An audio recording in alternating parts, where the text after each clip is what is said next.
Assalamu alaikum, Машина Кейзі каналының көрүүчүлөрү жана жазылуучулары, кутман таңыңыздар менен. Мына шаарда өзгөрүүлөр жөнүндө дагы ушу колубуз бош болуп калганда видео чыгарылыш жасап туруп атабыз. Ошондо видеолорубузда дагы деле маанилүүлүгү дагы жогорулаган көчөсү жөнүндө видео чыгарылыш жасайын деп атам. Бул Разия Моминова көчөсү жана Өскөнәлиев көчөсүнүн кесилишинде турамын. Ушул Моминова көчөсү дагы эгер ушундай тарапка кетсе, батыш тарапка, ошол Анар менен Төлөйкөн кичи районунун азыр аябай чоң болуп, чоң өзгөрүүлөргө душар болуп аткан көчө болуп атат. Ошол жакка уланса аябай дагы узарат деп ойлоймун бул көчө. Анан транспорт каттамдарга дагы, жол тыгынына дагы мындай азаюусуна көп чоң себеп болуп калат да. Азыр бул видеодо дагы бир эмнелер өзгөрүүлөр болду ушу Моминова көчөсүндө. Мурдагы тартканында билесиздер, могу тротуар жок эле, тротуар өзү деле чаң эми эле басып баштады. Таптап кара тротуар болуп турат. Мынакей эки тарабынан тең тротуарлар болду. Азыр кыска эле ошол баягы бир аз өзгөрүү бар жерлерди эле көрсөтүп кете берейин. Анан видеонун акырында дагы жаңы ачылган сейил бабы жөнүндө дагы видео чыгарыш жасаганга аракет жасаймын. Башынан аягына чейин көрүп туруңуздар. Атай мен ушу жөө жүрүп, ушул Өскөнәлиев көчөсүнүн кесилишинен баштап ушул билесиздерби, ушул Моминова көчөсү Алтынбек Таткага чейин бара турган болуп калды азыр. Сон болуп калды. Мына бирок көпчүлүгү билбейби дагы деле. Карасаңыздар, трафик унан жүрүүсү аз эле. Көбүнчөсү ошол эле Рыспай Абдыкадыров көчөсү жана Кооператив көчөсү менен жүрүп атышабы. Азыр саат 10 болду, 10дон өтүп калды. Эртемек. Наркы тарабынан асфальт тротуарлар толук бүттү. Жана ошол көчөттөрдү дагы отургузуп коюптур. Бул түштүк тарабынан ушул участкта асфальт төшөө иштери жогору жакта болуптур. Бул жакта эми болот окшойт тротуарлар.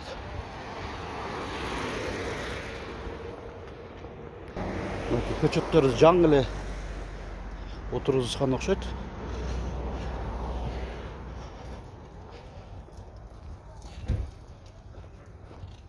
Бул жак асфальт тротуары. Бүгүн айтмакчы 3 декабрь 2025 жыл. Аба ырайы ушундай күн чыгып эле турат. 10-15 градус жылуу. Чкалов менен Моминова көчөсүнүн кесилиши бул жак. Чкалов көчөсү бир 2 жыл болуп калдыбы. Асфальтталган.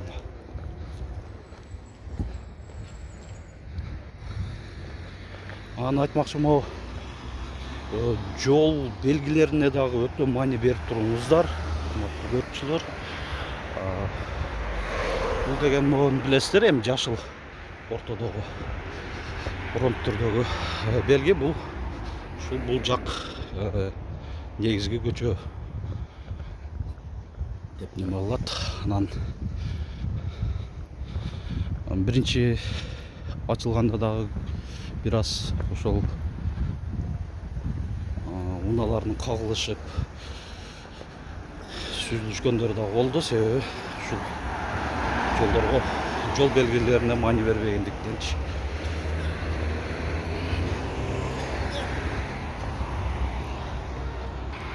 Ол жакта жакшынакай кылып коюптур. Кайсыл мекеме экенин азыр билгенге аракет жасайбыз. Караңыздар, мынандай коргондордун евро заборлорду коюп мындай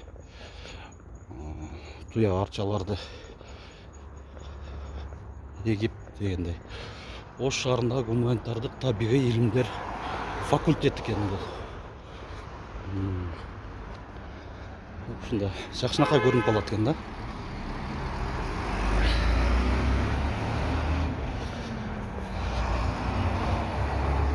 Азыр эми биз мурдагы Волгоград көчөсү.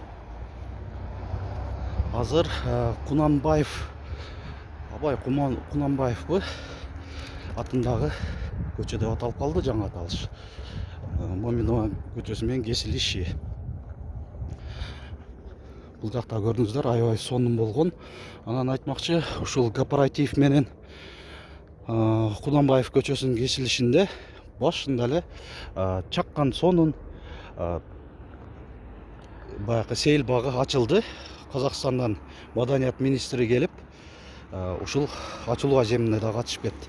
Ошол айтып атканым, баягы унаалардын көп кагылышуусу ушундай болуп аткан. Караңыздар, жолдо жаткан айнектер, пластмассалар, ушулар далил болуп атат. Ушундай асфальт чоң, кенен, анан жол белгилерин карабай көп жүргөндүктөнчү, жол эрежесин сактап, жол белгилерге өтө маани берип туруңуздар демекчимин. Мынтип көрчүлөр.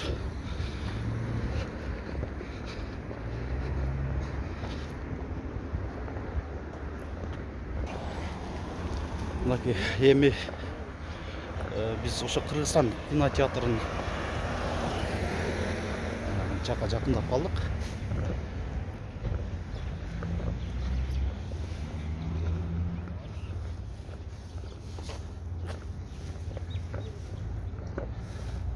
Анан дагы эмнени белгилеп кетем, мына арыктардын чекелери да, капталдары көрдүңүздөр, бетондолуп турат. Бул да жакшы нерсе, жакшы көрүнүш. Себеби шагыл кылып калтырып койсо, баягы тез эле арыктар толуп, анан мындай өзүнүн функциясын начар аткарып калат да. Бул жакта дагы мурда бир убактылуу мындай кафе сыяктуу ошондой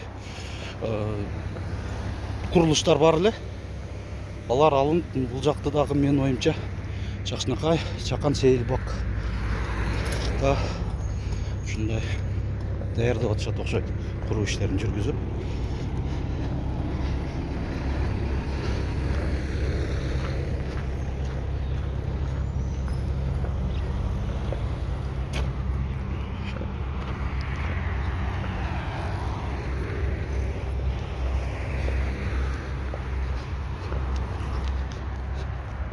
Бул жакта чекедеги бетондор жакында эле ушундай бетондошкон окшойт, арыктардын чекелери.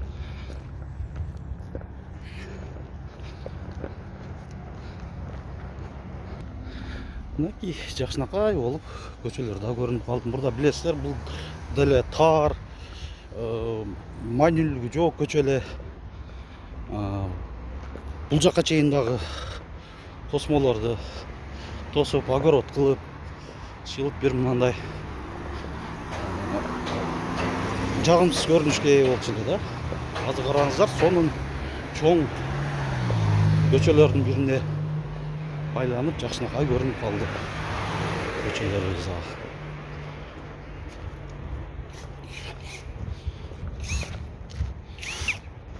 Азыр болсо бул бир бурч эле шаардагы ушундай өзгөрүүлөрдүн.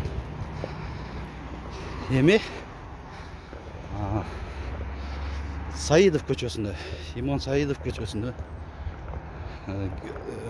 Моминова көчөсү менен кесилишиндебиз. Бул жакта да бардыгы толук бүткөн, эки жактан тең тротуарлар жана көчөттөр эгилип, анан могу светофор да коюлуп калды бул жактачы, жол чырагы. Ага чейин дагы ушул бир 50 метр жогору жакта жүргөндө 50-60 метрде чоң авария болду эле. Ушул жол жаңы эле ачылганда чоң баягы хобо самосвал аркка түшүп кеткен.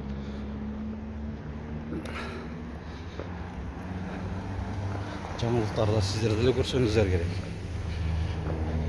Ал жакты да бат эле ошол 2-3 күндүн ичинде эле оңдошуп, кайтара эле мурдагы абалындай кылып койду. Жакшынакай кылып.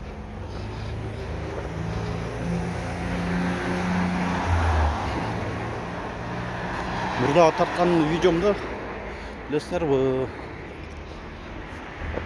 тротуарларда толук бүтөлегиле, анан үйгө кире турган мындай өтмөктөр дагы жасалып эле, дээрлик бардыгы эле ушундай бетондолуп жасалып калыптыр. Кээ-бир жерлерде калбаса бүтүптүр. Анан видеодон алыстабай туруңуздар. Эми кызыгы азыр алдыда болуп жатат. Моминова Алымбек таткан мурдагы Ленин көчөсүнө чейин узары десем деле жаңылышпаймын.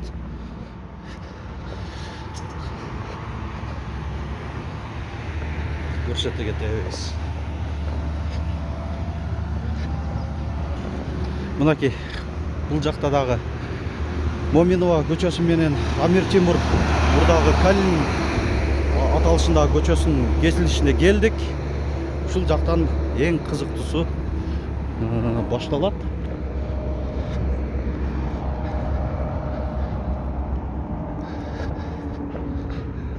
Мынакей ушу Моминов көчөсү дагы ушул жактан ууланып. Караңыздар, бул жакта да мурдагы өтө тар эле көчө эле. Эки тилкелүү, эки жагынан тең тротуарлар болуп. Анан ушул Алымбек татка көчөсүнө чейин барсак болот. Азыр ушул жакты көрсөтүп кете берейин сиздерге.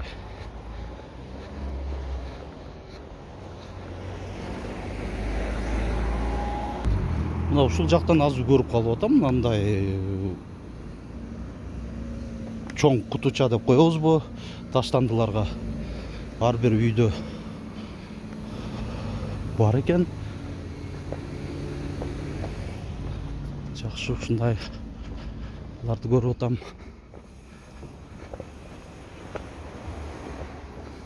Мен оюнча ушул кийин ушул жер үйлөр тараптагыларга ушундай кутучалар болобу экен ар бир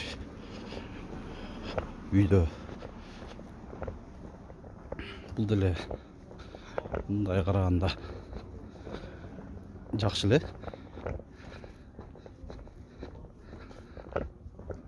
Жакшы эле көрүнүш, себеби баягы үйдө баягы таштанды ташыган машина келгенде ар бир эле үйүндө болуп калбайт. Ошондо таштандысын ташталбагандар да болуп атат. Мында өздөрү келип туруп эле жүктөп алып кете берсе да боло берет, ээси чыкпаса деле. Мына ушул өзгөрүүлөр. Мурда бул жерде өзү негизи жол жок эле. Таптакыр жол жок эле. Жаңыдан деле десек да жаңылышпайбыз. Үйлөр болчу эле, жер үйлөр.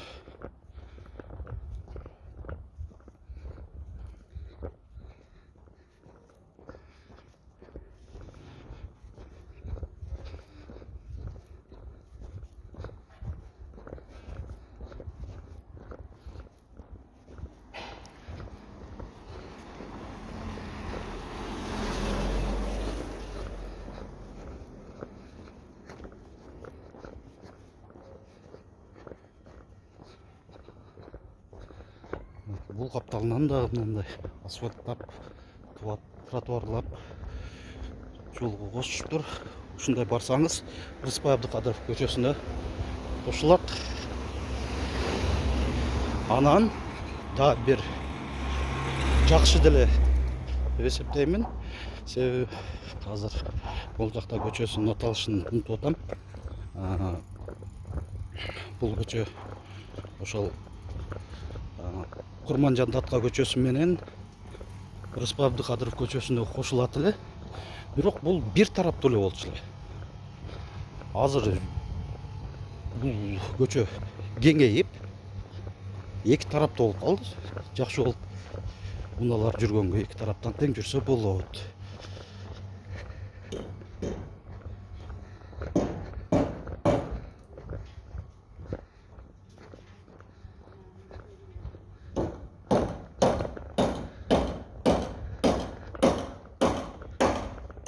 Бул жакта Холол Ходжа Эшон деген жамаат мечити.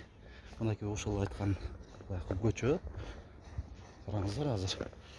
Бул тар эле көчө болчу эле. Азыр ушундай кеңейип, эки тарабынан тең тротуарлар болуп жүрүп калды. Анан жогору жагы да аябай сонун. Ал жагы да кеңири болуп калган ушул көчөнүн.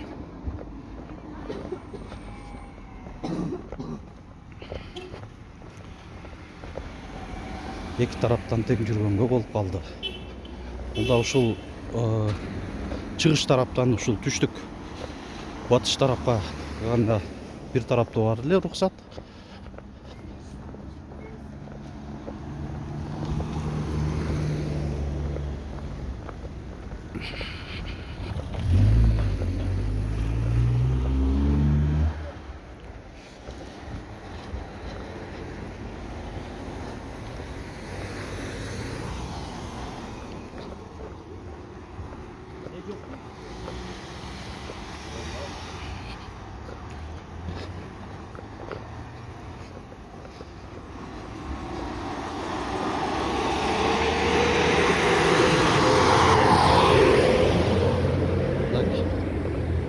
Разияхан Моминова көчөсү дагы деле ушул жактан Алиев көчөсү менен кесилишкен жери бул. Бул жактагы көчө толук асфальтталып бүткөн.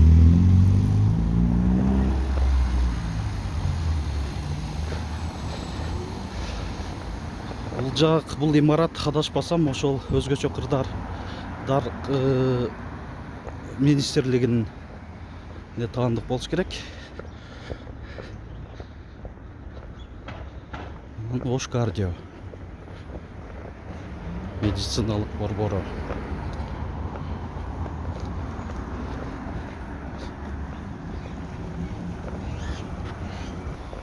Ошол Моминова көчөсү баягы Курманжандатка негизги чоң көчөсүнө кесилишине келдик.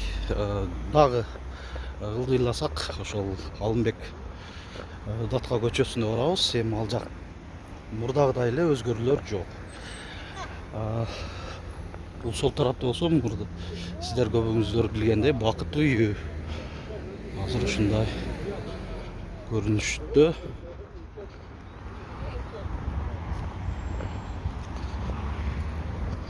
Бая кымбат алынган көчөттөр. Ушулар тургубай эле жакшы өскөн окшойт. Мүмкүн акчалар дагы ушундай турат.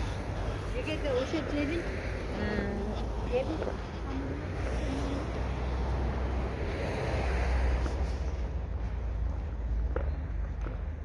мынакей Ош мамлекеттик университетинин баягы эл аралык коммуникация институту деп аталат экен. Ушунун алдын бойлоп канал бар. Ошол каналдын дагы ошол жогору жакта бөлүгү ремонттолуптур. Анан оңдо түзөөдөн өттү. Анан могу азыр көрсөтө турган ушундай көрүнүшкө ээ болуптур да.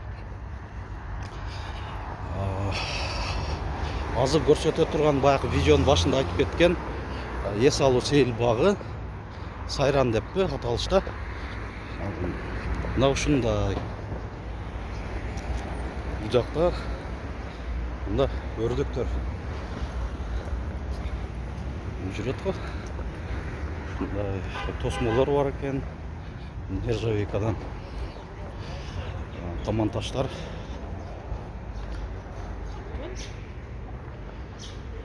скамейкалар, бул жакта газондор дагы эгиптир эми чыгып баштап атат. Жашыл болуп, сонун болуп калса керек. Жазында сайбай коозуна кооз болот деп ойлойм. Каналда жакшы сонун болуп калды. Мына чекелери тегиз бетондолуп, бул жактагы гранит таштар.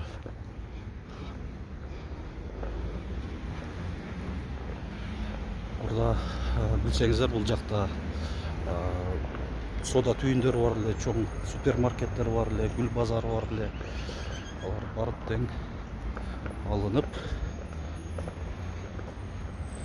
жакшынакай сонун болуп калыптыр.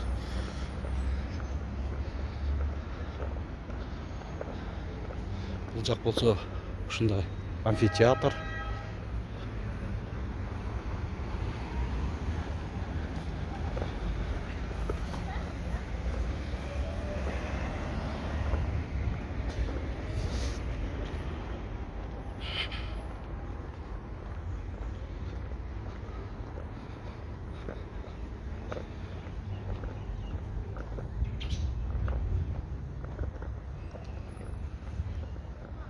Мындай өзүңүздөр да келип көрүп көрсөңүздөр дагы да сонун болуп көрүнөт. Биздин негизи жакшынакай баардык жагы асфальтталып, жол белгилери, парковкага дагы мындай сызыктар дейм, чийиндери сызылып турат. Ажаткана дагы бар бул жакта салынган. Мынакей ушундай сонун жерлер, өзгөрүүлөр болуп атат, ачылыштар болуп атат. Дагы да боло берсин демекчибиз. Шаарыбыз өсүп өнүгө берсин. Кыргызстаныбыз деги эле баардык булуң бурчунда ушундай жакшынакай өсүп өнүгүүлөр боло берсин. Ушул башынан аягына чейин көрсөңүз, комментарийге да жазып коюңуздар. Мен ушул аягына чейин көрдүм, маалымат аябай кызыктуу болду деп биз дагы кубанып калалы. Кимдир бирөөгө пайдабызга тийип калды деп ойлойм. Себеби бул көчөнү колдонуп көрө электе болсо, азыркы жогоруда көрсөткөн пайдаланыңыздар. Разия Моминова көчөсү дагы кыйла узарды. Машина KG'ге жардама берем деген биздин көрүүчүлөрүбүзгө биздин жардама кызмат номерибиз, WhatsApp номерибиз дагы ушул 701 118 118.